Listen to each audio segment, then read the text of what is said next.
How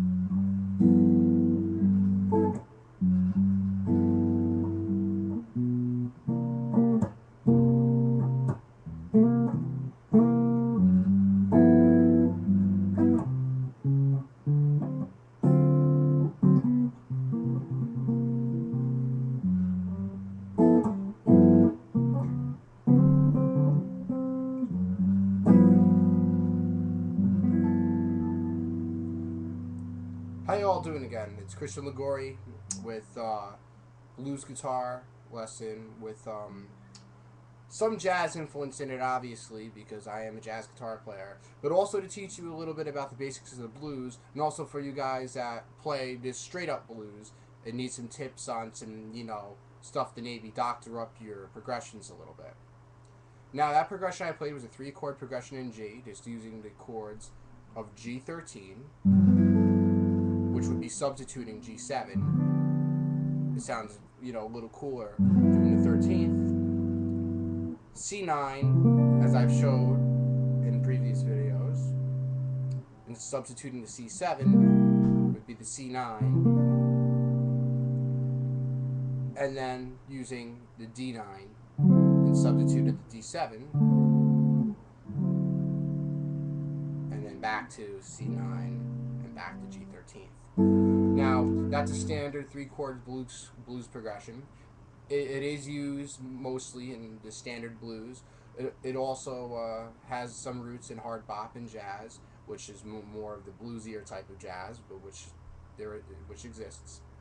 So, what you want to keep in mind is that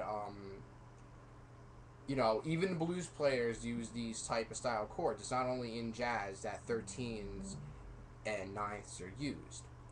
So when playing a progression like this, you got to keep in mind a couple things. There are some add-ons that you could use to make your progression sound better. So you could do the 13th, like from the progression, using the bass notes.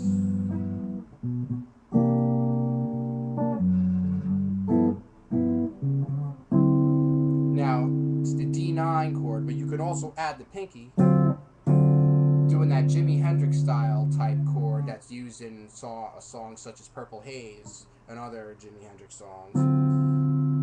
This chord was originally developed in jazz. Jimi Hendrix was not the one to obviously create the chord, but it's a 7 with a minor note. So knowing your music theory is very important in developing your chordal skills, which will make your blues or jazz playing sound better. You could also implement some stuff like this in rock as well, because rock is very experimental, especially these days. You have guys that are doing some of the harder stuff. Even some of the metal guys use blues scales to play and make some nice cool solos. But it all comes back to this. Though this is not extremely basic, it's it's definitely not out of anybody that has any type of musical talent's reach. So I'll show you the progression again with the bass notes too, because that's my style, and that's the style that I taught in the first couple videos. So I'll show you again from flat to major in blues usually.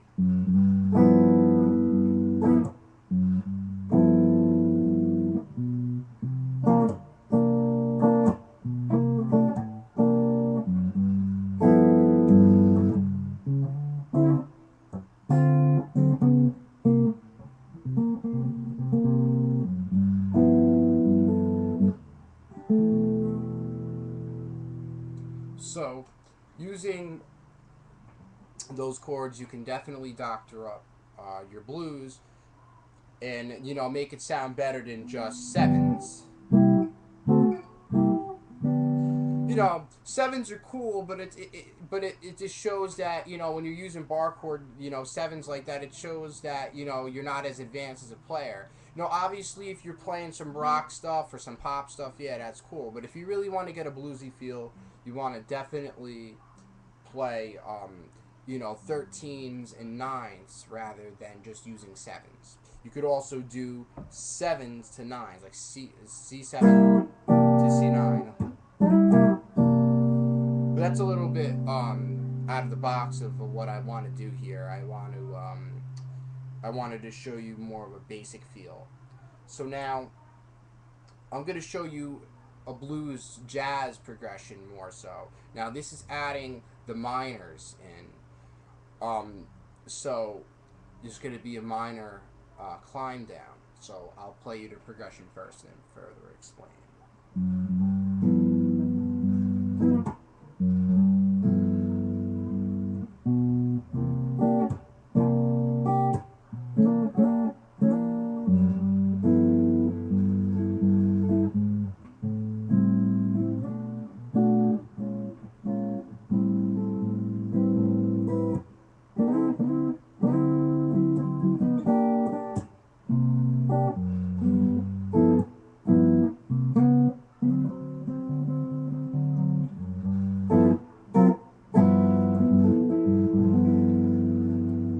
So that's a more of a jazzier progression, and that's how a lot of blues jazz standards, which were created originally probably in like the 50s and 60s, um, they added that minor climb down to give it more melody and a little bit more of a complexion compared just to a three chord blues. So basically all that I did that was different was I used the G 13th, then I went to the C9, then I went back to the G 13th. Now instead of just going to the D and back to the C and then the progression goes all over again, I would use my bass notes going G, G sharp, A minor, then going up, not hitting anything, just going to B minor, B flat minor, and then A minor as a climb down. So then you can add that pinky to embellish that chord a little bit. Then you go to the D9, then you can add the two pinkies a whole step further on the first and second strings here to embellish that chord a little bit. Then go back to C9. You can even embellish that if you really want to. Then to the G13th. Now there's different feels and ways how to play blues. You know, some guys, you know, play blues like the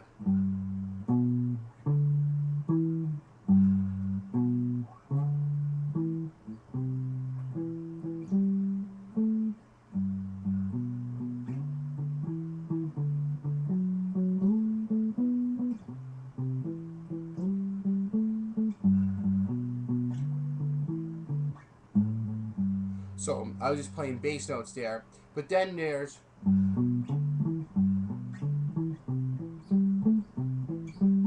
different feels, so you have to adopt. So then there's like a swing, like the swing, blues swing type of feel, like.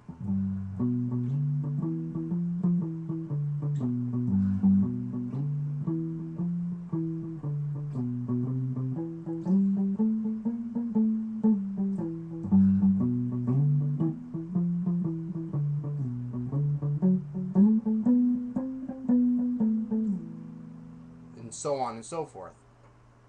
So when playing these type of blues, you have to see, you know, hear what they're playing. So if they're playing, you know, like you should be playing like, you know, this will kind of, when, you know, keeping your quarter rhythm, or you can go.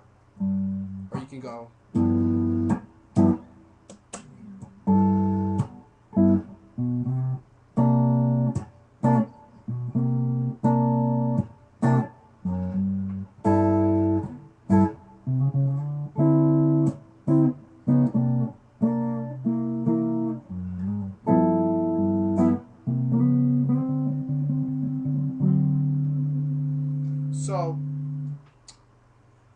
you have to keep in mind what kind of blues it is when you hear when you know, if you're jamming with people or if you're even on a gig.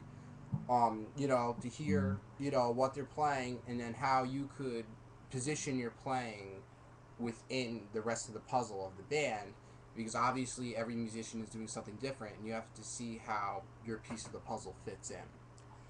So with the minor climb down in the jazz blues, you just got, most of the time it's going to be most of the time it's either going to be a slow blues, like, or it's going to be a faster blues, like.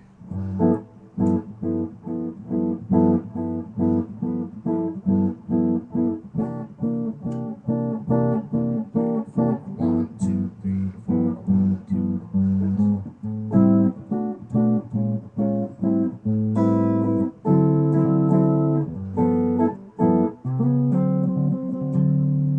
So in jazz, it can be, you know, a faster blues. There's regular blues is usually either in a shuffle tempo or in a slow burn tempo, as they would call it in like Texas blues, like Stevie Ray Vaughan, like.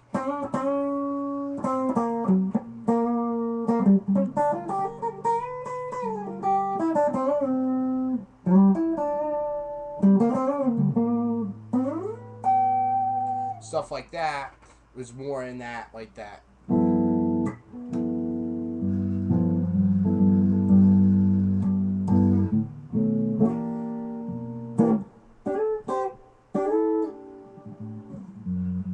And that's more that like real bluesy blues. But then you have your jazz blues too, and then you can also implement, you know, your regular pentatonic scale.